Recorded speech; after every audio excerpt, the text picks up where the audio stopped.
ونؤمن به ونتوكل عليه ونعوذ بالله من شرور أنفسنا ومن سيئات أعمالنا من يهده الله فلا مضل له ومن يضلل فلا هادي له ونشهد أن لا إله إلا الله وحده لا شريك له ونشهد أن سيدنا مولانا محمدا عبده ورسوله أما بعد فأعوذ بالله من الشيطان الرجيم بسم الله الرحمن الرحيم فمن كان يرجو لقاء ربه فليعمل عملا صالحا ولا يشرك بعبادة ربه أحدا صدق اللہ العظیم۔ جس کو یہ امید ہو کہ مجھے اپنے رب سے ملنا ہے، کل اللہ کے دربار میں پیش ہونا ہے اور اپنی زندگی کا حساب کتاب دینا ہے، فَلْيَعْمَلْ عَمَلًا صَالِحًا، اس کو چاہیے کہ نیک اعمال کرے، اس کو چاہیے کہ اپنے رب سے ملاقات کی تیاری کرے۔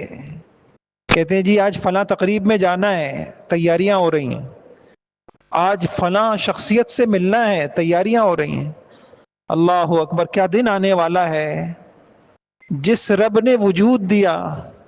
جس نے آنکھیں دیں، جس نے دل دماغ دیے، جس نے زندگی دی، جس نے نعمتیں دی، جس نے ماں باپ دیے، جس نے اولادیں دی،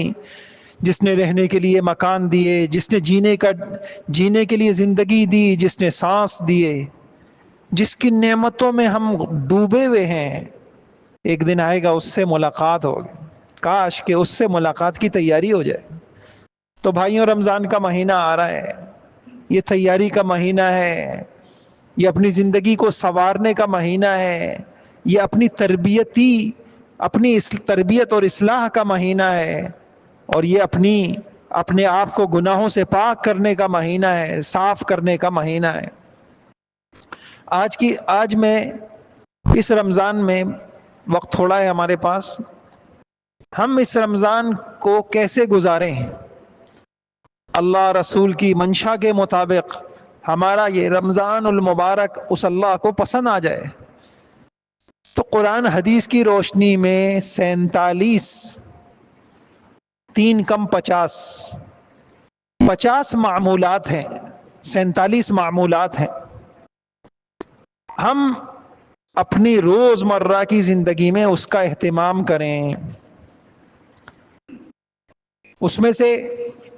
سحری سے لے کر فجر تک، اور اس کے بعد فجر سے اشراق تک، اشراق سے ظہر تک، عصر سے مغرب تک، ظہر سے عصر تک،